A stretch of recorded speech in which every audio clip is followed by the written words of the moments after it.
I never thought my greatest achievement would become the catalyst for my marriage's collapse. Standing in our marble-floored kitchen that evening, watching my husband Charles methodically tear apart my self-worth in front of our dinner guests, I felt something inside me finally break. The carefully constructed facade I'd maintained for 15 years cracked, revealing the truth I'd been desperately trying to ignore.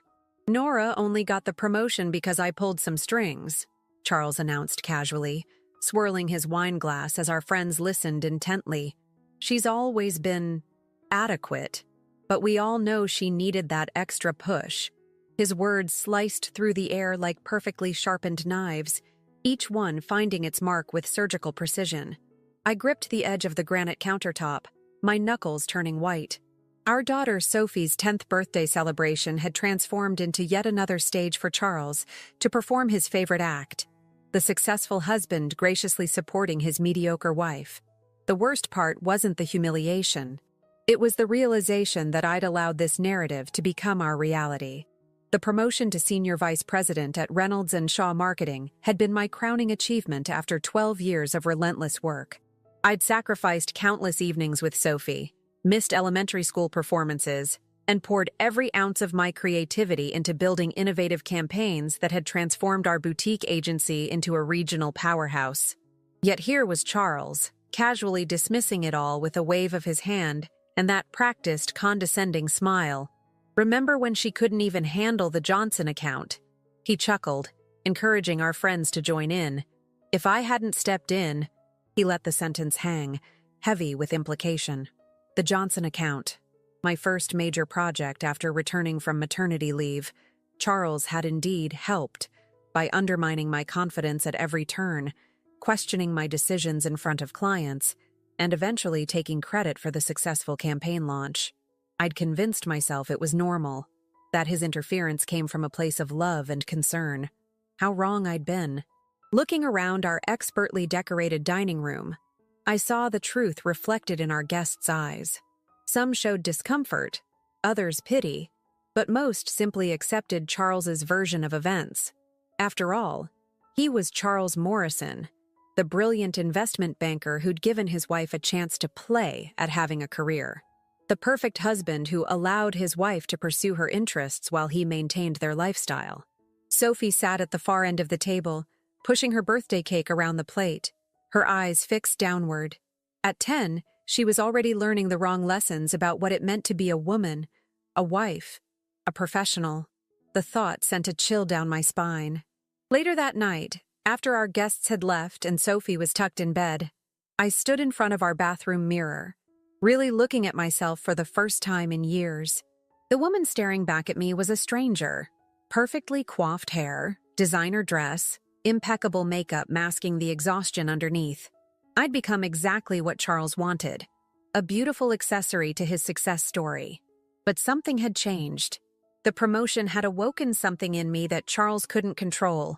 My team had chosen me, recognized my abilities, and put their faith in my vision. For the first time in years, I had proof that I wasn't just Charles Morrison's wife. As I removed my makeup, I discovered an email notification on my phone. Marie Roy, editor-in-chief of Business Quarterly, wanted to feature me in their Women in Marketing issue. The irony wasn't lost on me. Here was an opportunity to tell my story, my real story, not the carefully curated version Charles had crafted. I closed my eyes, remembering Sophie's face during dinner. What example was I setting for her? That it was acceptable to let someone dim your light? That success came through submission and silence? The thought made me physically ill. My phone buzzed again. Another email, this time from Charles. He was concerned about my upcoming presentation to the board. "Let me review it before you embarrass yourself," he wrote, his words dripping with familiar condescension. "We both know presentations aren't your strong suit." Something snapped. The years of subtle manipulation, of helpful criticism, of public humiliation disguised as loving support, it all crystallized in that moment. I opened my laptop and began typing a response to Marie Roy. Not the response Charles would have approved, not the sanitized version of my journey he'd crafted, but the truth. As I wrote, I could hear him in the bedroom, talking on the phone about his latest investment deal. his voice confident and commanding. He had no idea that in our elegant bathroom, his perfectly curated wife was finally writing her own story. The question was, would I have the courage to tell it? The cursor blinked on my screen, waiting for my decision.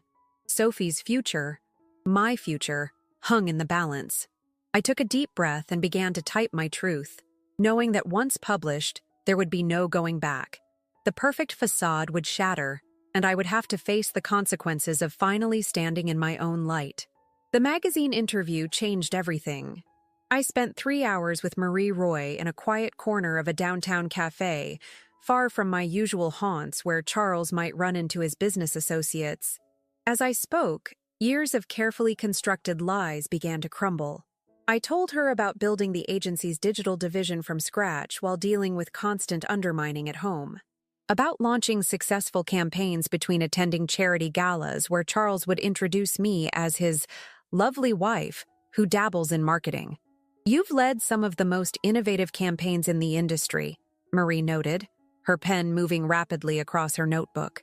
"Yet your husband takes credit for your success?" The question hung in the air, heavy with implications. I stirred my now cold coffee, buying time to formulate an answer that wouldn't sound like the victim's story it was. "Charles believes in supporting my interests," I said carefully, using his preferred term for my career. Marie's pen stopped moving. She looked at me over her reading glasses, her expression gentle, but probing. "Nora, why did you agree to this interview?" The truth burst out before I could stop it. "Because my daughter needs to see that her mother isn't just an accessory to her father's success." That evening, I returned home to find Charles in his home office, surrounded by financial reports. He barely looked up as I entered. "The Roy woman called me," he said casually. "Wanted to verify some details about your career progression." His tone made my blood run cold. "What did you tell her?" I asked, trying to keep my voice steady. "The truth, of course." He finally met my eyes, his smile not reaching them. "That I've been instrumental in your success. That my connections and guidance have opened doors for you." He stood, approaching me with the same measured confidence he used in board meetings. "I protected our narrative, darling, as I always do." I felt the familiar urge to acquiesce, to thank him for his protection. Instead, I heard myself say, "That's not the truth, Charles." The silence that followed was deafening.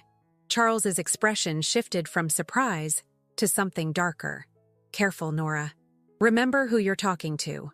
"I remember exactly who I'm talking to," I replied, my voice stronger than I felt. "The man who's been taking credit for my work for 15 years? His laugh was sharp, cutting. "Your work? The Johnson account? The digital transformation? The Burton merger? None of that would have happened without me." "You're right," I said, watching his face shift to smugness. "They wouldn't have happened without you, because you made sure to insert yourself into every success, to claim every victory as your own. But the ideas, the execution, the actual work, that was all me." "You're being hysterical," he dismissed, turning back to his desk. "We'll discuss this when you're thinking clearly." I placed a folder on his desk, printouts of emails, meeting minutes, presentation decks. "The magazine fact-checkers will have these by morning. Everything documented, everything dated. My ideas, my presentations, my successes." My hands were shaking, but my voice remained steady. "You can't rewrite this narrative, Charles." He leafed through the documents, his face darkening with each page. "You're making a mistake," he said quietly. "Think about Sophie, about our reputation." "I am thinking about Sophie," I replied. "I'm thinking about what she sees when she watches her father belittle her mother's achievements, what she's learning about her own worth." "I made you," he hissed, mask finally slipping. "Everything you are is because of me." I reached for the door handle, pausing before I left. "No, Charles. Everything I am is despite you." That night, I lay awake in our guest bedroom, listening to Charles pace in his office. My phone buzzed periodically with messages from his friends' wives, subtle warnings about being grateful and reasonable.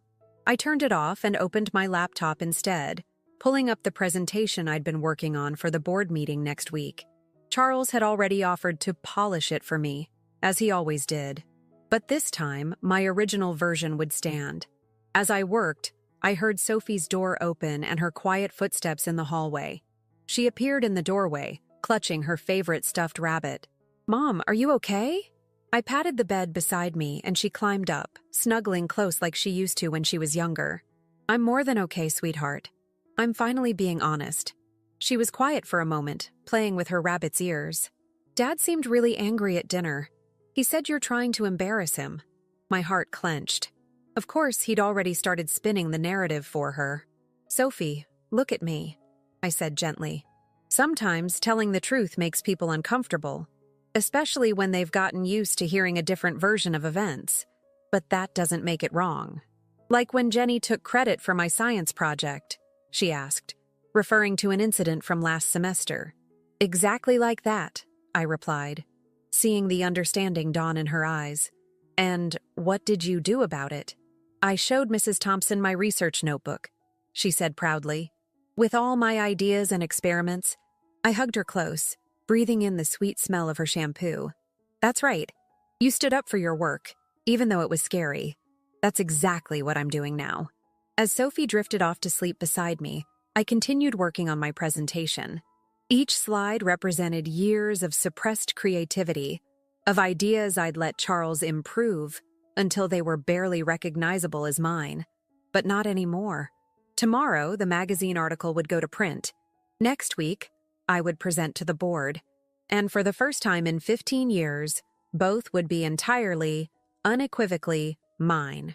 The morning the magazine hit newsstands, I woke to 37 missed calls and over 100 text messages. Charles hadn't come home the night before, a small mercy that allowed me to prepare Sophie for school without the weight of his presence. As I packed her lunch, my phone buzzed with another call from his mother. "Do you have any idea what you've done?" Patricia's voice dripped with familiar disapproval. "Charles built you up from nothing and this is how you repay him?" I watched Sophie through the kitchen window as she waited for her carpool, her backpack seeming heavier than usual. "I'm done discussing this, Patricia, especially in front of Sophie."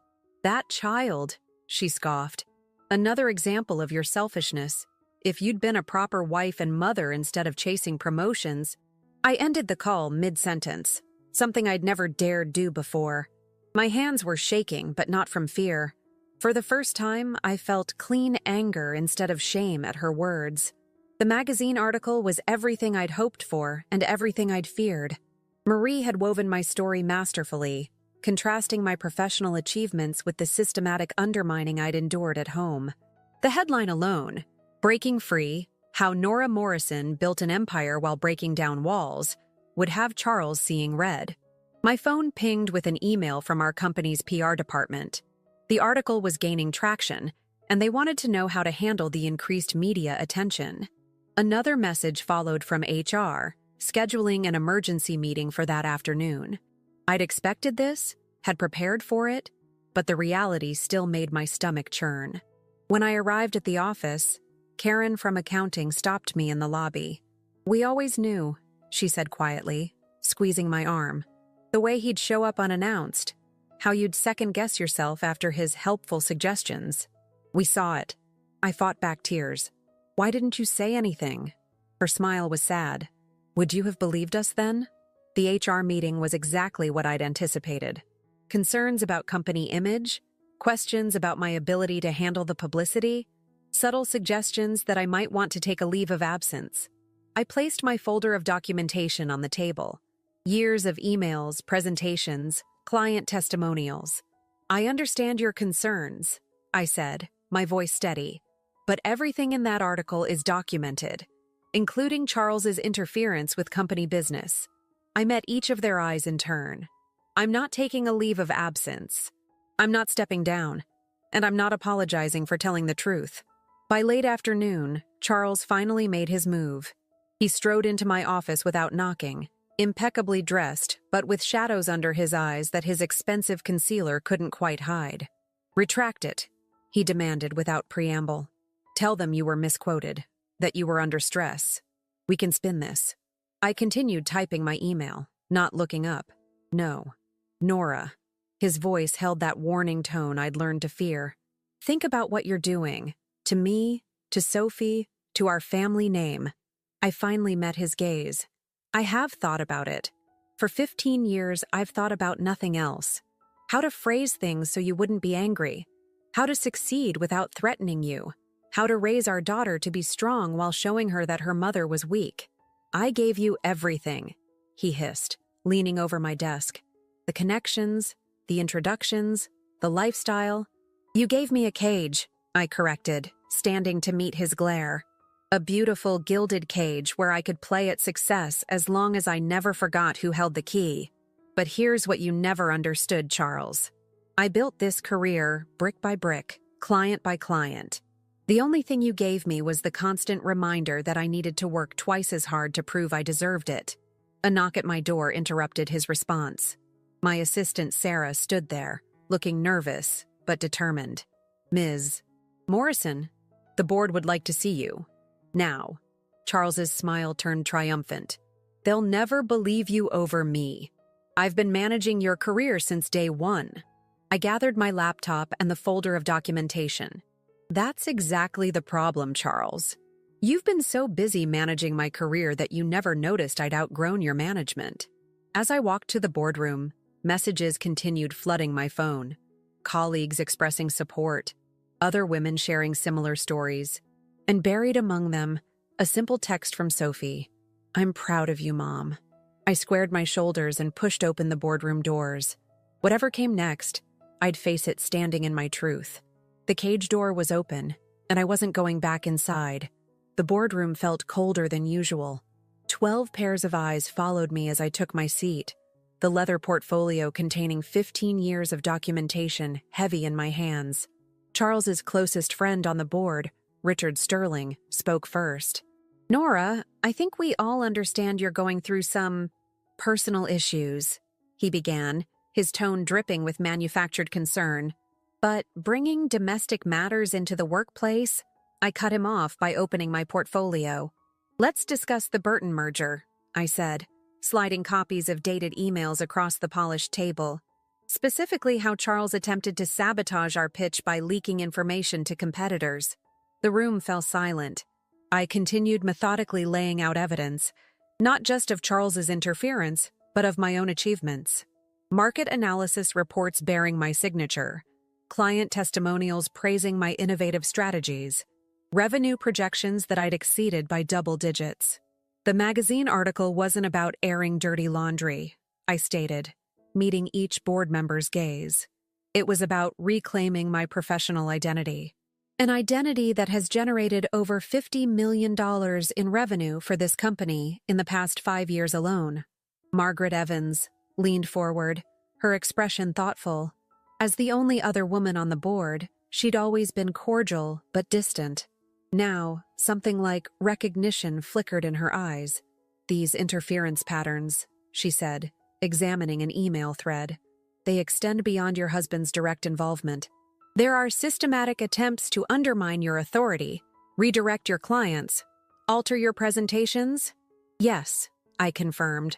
All documented, all dated, all preserved despite multiple attempts to delete them from our servers. The boardroom door burst open. Charles stormed in, his carefully maintained composure cracking. This is ridiculous. Nora's clearly suffering from some sort of breakdown. Mr. Morrison, Margaret's voice cut through his bluster. This is a closed board meeting, one which, as a non-employee, you have no right to attend. His face reddened. I've been consulting for this company for... That's precisely the problem, I interrupted, pulling out another document. Your consulting work, which the company has been paying for, consists primarily of interfering with my department's operations. Here's a breakdown of hours billed versus actual deliverables. Richard shifted uncomfortably. Charles has been a valuable advisor. Charles has been billing us for sabotaging his wife's career, Margaret stated flatly. And we've been paying him to do it. The next 2 hours were brutal. Every project, every success, every setback was examined in excruciating detail. I watched my marriage disintegrate in parallel with Charles's professional facade as more board members began to see the pattern. My phone buzzed quietly. A text from Sophie's school. She'd broken down crying during class after some kids showed her the magazine article on their phones. My heart clenched, but I forced myself to focus. I'd taught her that strength sometimes meant facing hard truths. Now, I had to live that lesson. I'm not asking for anything, I concluded, gathering my documents. Except the opportunity to do my job without interference. The magazine article is published. The truth is out. How we proceed from here is up to the board. Charles laughed bitterly. You've destroyed everything. Our marriage, my reputation. No, Charles, Margaret interrupted. She's exposed something that should have been addressed years ago. The real question is how much liability you've created for this company with your actions. I left the boardroom feeling lighter, despite the uncertainty ahead. In the elevator, my phone buzzed again. A message from Sophie. Can we have pizza tonight? Just us? Tears pricked my eyes as I replied, Of course, sweetie. Any toppings you want. Outside, reporters had gathered. Charles's BMW was conspicuously absent from his parking spot. He'd apparently fled rather than face the media. I straightened my spine and walked toward my car, ignoring the shouted questions. I had a dinner date with my daughter, and for the first time in years, I didn't need anyone's permission to keep it. That evening, watching Sophie methodically separate her pineapple from her pizza, a topping choice that would have earned Charles's disapproval, I saw strength replacing fear in her eyes. Mom? She asked, wiping her hands on a napkin. Did you know it would be this hard when you decided to tell the truth? I reached across the table to squeeze her hand. Yes, but sometimes the right things are the hardest things. And sometimes we have to break something completely to rebuild it stronger. She nodded, wisdom beyond her years in her expression. Like when I had to restart my science project after the first design failed? Exactly like that. I smiled, remembering how she'd refused to give up, despite Charles insisting we hire a tutor to fix her work. The truth doesn't break us, Sophie. It sets us free. The divorce papers arrived on a Tuesday morning, delivered to my office rather than our home. Charles's first attempt to humiliate me publicly since the article. I signed them without hesitation, watching years of manipulation dissolve in streams of blue ink. My lawyer, Rebecca Torres, sat across from me, her expression carefully neutral. He's requesting full custody of Sophie, she warned, sliding another document across my desk. Claiming your recent erratic behavior and prioritization of career over family make you an unfit mother. The words hit like physical blows, but I refused to let them break me. He's never attended a single parent-teacher conference, I replied, pulling up a calendar on my laptop. Here, 15 years of school events, doctor's appointments, dance recitals, all attended by me, most of them solo because Charles was too busy with work. Rebecca nodded, adding the information to her notes. He's also challenging the prenup, claiming your defamation of his character invalidates it. I almost laughed at the irony. The prenup had been Charles's idea, his way of reminding me that everything we had was because of him. Now it would protect the career I'd built despite him. That evening, I found Sophie in her room, surrounded by old photo albums. Dad sent them, she explained, not meeting my eyes. He said I should remember what our family was like before you ruined everything. I sat beside her, looking at a photo from her 7th birthday. Charles stood behind me, his hand on my shoulder looking possessive rather than supportive. I was smiling, but my eyes were distant, already retreating into the safe space I'd built in my mind. What do you see in these pictures, Sophie? She traced the edge of a photo. In all of them, you're kind of fading into the background. Even when you're in front, it's like you're trying to disappear. My throat tightened. That's exactly what was happening. And that's why I had to speak up. Dad's lawyer called Grandma Patricia. She continued, her voice small. They want me to tell the judge that you're always working and never have time for me. I fought back tears. What do you want to tell the judge? She looked up, her chin set in a way that reminded me of myself. The truth. That you taught me to stand up for myself, even when it's scary. That you never missed a science fair or a dance recital, even when you had big meetings. That you make me feel strong. The doorbell rang, interrupting our moment. It was Charles's assistant, Thomas, looking uncomfortable. Mr. Morrison asked me to collect some of his things.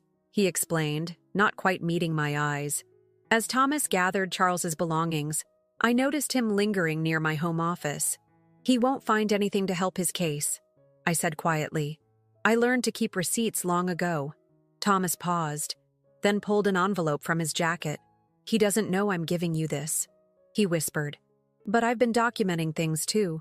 The times he asked me to adjust your presentations, redirect your emails, schedule conflicts with your important meetings. He swallowed hard. I should have said something sooner. That night, after Sophie was asleep, I sat in my office reviewing Thomas's documents. They painted a clear picture of systematic sabotage, small acts that, taken individually, could be dismissed as mistakes, but together formed a pattern of deliberate undermining. My phone lit up with a text from Margaret Evans.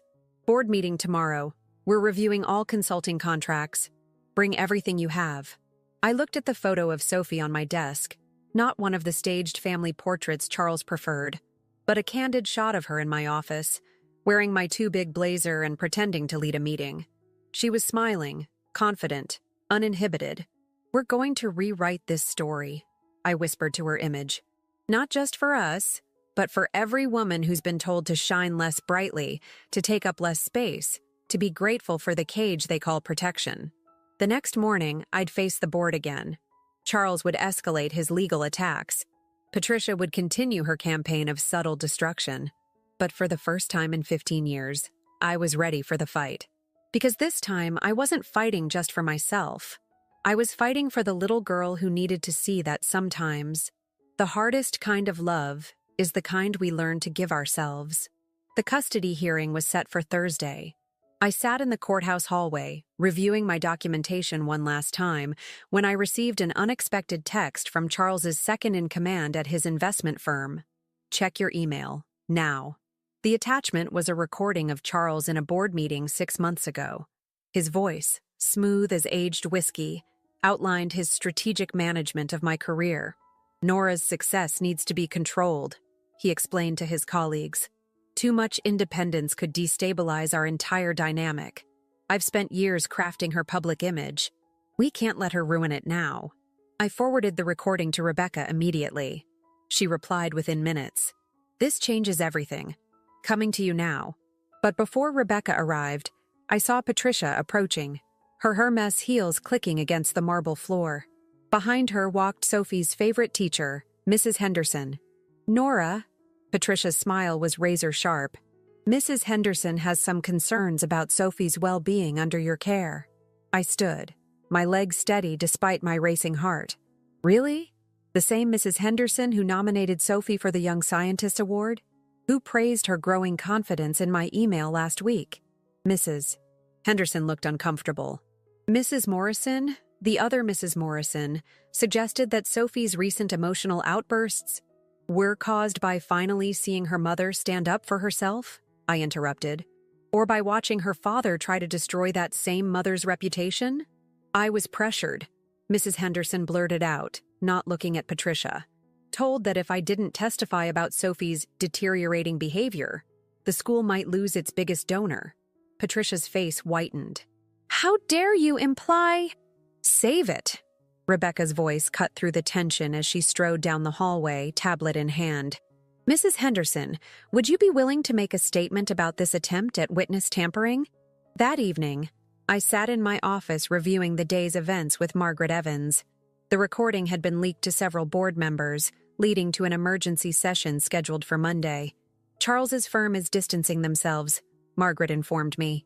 They're conducting an internal audit of all his client interactions. Apparently, your situation has made them nervous about other potential manipulations. My phone buzzed. Another text from Sophie. Can I come back home now? Dad's lawyers keep asking me questions and Grandma Patricia won't stop crying. I texted back immediately. Of course, sweetheart. I'll pick you up myself. Driving to Charles's new penthouse, I reflected on how quickly things had unraveled. The carefully constructed facade he'd built was crumbling, revealing the rot beneath.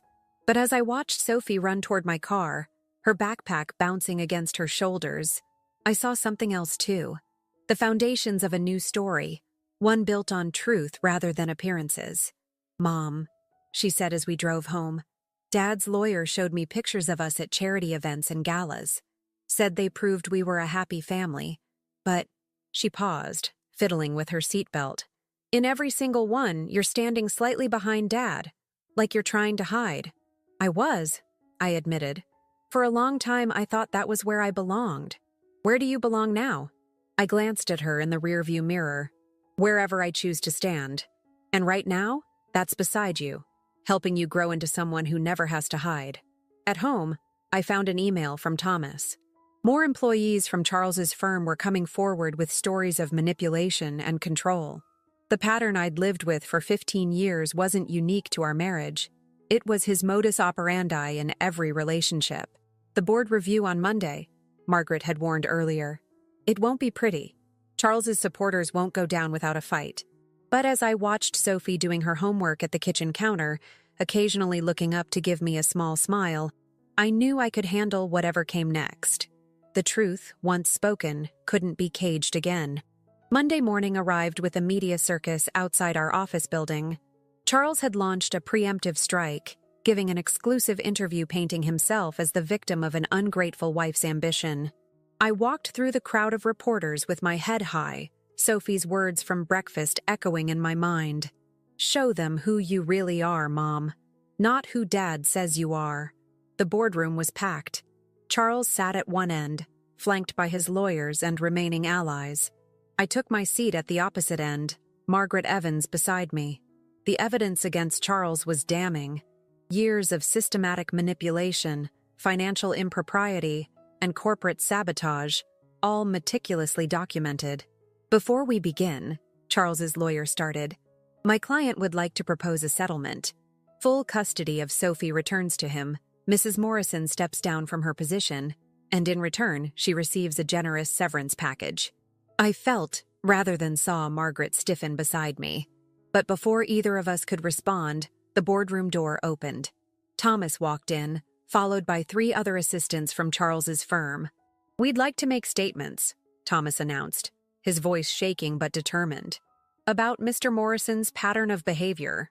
For the next hour, they detailed years of manipulation, altered documents, intercepted communications, deliberate sabotage of careers, not just mine, but any woman who showed too much promise, too much independence. Charles's face grew increasingly red. They're lying, he sputtered. Nora put them up to this, like you put Mrs. Henderson up to lying about Sophie? I interrupted, sliding the teacher's sworn statement across the table. Or like you put Thomas up to altering my presentations. The evidence was irrefutable. Emails, recordings, financial records showing how Charles had billed the company for hours spent undermining my work. His carefully constructed image crumbled with each new revelation. I made you, he finally exploded. Standing so abruptly, his chair crashed backward. You were nothing when I found you. A junior copywriter with big dreams and no connections. I gave you everything. No, Charles, I replied calmly. You took everything. My confidence, my independence, my voice. But you made one crucial mistake. You let me keep my talent. And talent, unlike your kind of power, grows stronger in silence. The board's decision was unanimous. Charles's consulting contracts were terminated. An external audit would be conducted of all his interactions with the company, and I would retain my position, with expanded authority over the digital division I'd built. Outside the boardroom, Margaret squeezed my arm. The judge will want to see today's transcripts, she said, particularly Charles's outburst. It supports everything you've documented about his controlling behavior. That evening, I picked Sophie up from school. She climbed into the car, clutching a paper with a big red A+. My essay about strong women won first place, she announced proudly. I wrote about you. Tears pricked my eyes as I read her words. My mom taught me that sometimes the bravest thing isn't fighting the dragons. It's admitting they exist in the first place. She showed me that speaking the truth, even when it hurts, is better than living a lie that slowly kills your spirit. At home, I found an email from Marie Roy. The magazine wanted to do a follow-up story, not about Charles or the scandal, but about the digital marketing innovations I'd pioneered. It's time, Marie wrote. for the world to see your work, not your wounds. I looked at Sophie's essay again, displayed proudly on our refrigerator. The dragons were still there. Charles's lawsuit, Patricia's social warfare, the whispers and judgment of those who preferred the comfortable lie to the uncomfortable truth. But for the first time in 15 years, I wasn't facing them alone. More importantly, I wasn't facing them from a position of weakness, but from a place of hard-won strength. The custody hearing lasted 3 days. Charles's carefully crafted image of the devoted father crumbled under the weight of reality. Missed parent-teacher conferences, forgotten birthdays, and Sophie's detailed calendar showing who had actually been present for every important moment of her life. "Your Honor," Charles's lawyer argued, "my client provided a stable, affluent environment. Money isn't stability." Sophie interrupted from the witness stand, her voice small but steady. "Mom showed me that being honest about who you are is more important than pretending to be perfect." The judge's ruling was clear. Primary custody to me, with Charles granted supervised visitation pending completion of family therapy. Patricia stormed out of the courtroom, but not before I caught the flash of recognition in her eyes, the same look I'd seen in my own mirror for 15 years. That evening, helping Sophie with her science project, I received an unexpected email from Charles's sister Claire. "I left David last week," she wrote. "Watching you stand up to Charles made me realize I didn't have to keep pretending everything was fine. Thank you for showing me what courage looks like." "Mom?" Sophie looked up from her experiment notes. "Is it okay that I still love Dad, even after everything?" I set down my phone. "Of course it is. Love isn't like a light switch we can just turn off. It's more like your science experiments. Sometimes we have to adjust the variables to find the right balance." She nodded, adding another measurement to her chart. "Like how you still respect his good qualities as a businessman, but don't let him control you anymore." Exactly. We can acknowledge the good while protecting ourselves from the bad. The next morning, I arrived at the office to find Thomas waiting. He'd been offered a position at a competing firm, but wanted my advice before accepting. "Charles always made the big decisions," he explained. "I'm not sure I know how to trust my own judgment." "I understand that feeling," I replied. "But here's what I learned. The voice telling you you're not capable? That's not your voice. It's the echo of someone who needed you to believe it." Later that day, Margaret called an impromptu meeting. The external audit of Charles's consulting work had uncovered a pattern of similar behavior at other companies. "They're launching their own investigations," she reported. "Your story opened a floodgate." I thought of Claire's email, of Thomas learning to trust himself, of Sophie finding her voice in the courtroom. The truth hadn't just set me free. It had created ripples I never expected. That night, Sophie showed me her completed science project, an experiment demonstrating how plants grow stronger when exposed to stress, provided they have proper support. "See, Mom?" She pointed to her results. "The plants that faced challenges but had good soil and support grew the tallest, just like us." I hugged her close, breathing in the familiar scent of her shampoo mixed with the marker pens she'd used to color her presentation board. We'd survived our own experiment in truth-telling, and like Sophie's plants, we'd grown stronger through the struggle. My phone buzzed with a text from Rebecca. The judge had denied Charles's appeal of the custody ruling. "Time to focus on the future," she wrote. "You've earned it. The future." For so long, it had been something I viewed through Charles's lens, filtered through his expectations and limitations. Now it stretched before us, wide open and full of possibility, ready to be written in our own words. 1 year later, I stood at a podium accepting an Industry Innovation Award. The irony wasn't lost on me. It was the same award Charles had once accepted on my behalf. But this time, as I looked out at the audience, I saw different faces. Sophie, beaming proudly. Margaret, who'd become both mentor and friend. Thomas, thriving in his new role. And surprisingly, Patricia. She'd shown up unannounced at my office 3 months ago, looking smaller somehow, more human. "I've been seeing a therapist," she'd admitted, "trying to understand why I helped Charles dim your light. Maybe because mine was dimmed so long ago, I forgot it could shine at all." Now, as I delivered my acceptance speech, I caught her eye in the crowd. Success isn't about power over others, I said into the microphone. It's about empowering ourselves to be authentic, even when that authenticity makes others uncomfortable. Sometimes the greatest achievement isn't in winning awards. It's in helping others find their voice after losing it for so long. The magazine's follow-up article had sparked a movement within the industry. Women began sharing their stories of workplace manipulation and domestic control. Companies started examining their cultures more closely. Change was happening, not in grand gestures, but in small, courageous moments of truth-telling. Charles had relocated to the West Coast, accepting a position that kept him far from the ripples of change he'd inadvertently sparked. Our last conversation had been surprisingly quiet. "I did love you," he'd said. "In my way." "I know," I'd replied. "But love shouldn't require shrinking ourselves to fit someone else's frame." Sophie divided her time between us, spending school weeks with me and monthly long weekends with Charles. She'd started a support group at school for kids with divorced parents, showing the same strength in helping others that she'd witnessed in our journey. "Mom," she said one evening as we worked side by side in our home office, she on homework, me on a new campaign, "remember when you used to check every email with Dad before sending it?" I nodded, remembering the constant second-guessing, the careful editing of my own voice. "I'm glad you stopped," she continued, "because now I know what real strength looks like. It's not about having power over someone else. It's about having power over your own story." The following week, I launched my biggest project yet, a mentorship program for women in marketing, focusing on building confidence alongside competence. Our first meeting filled every seat in the conference room.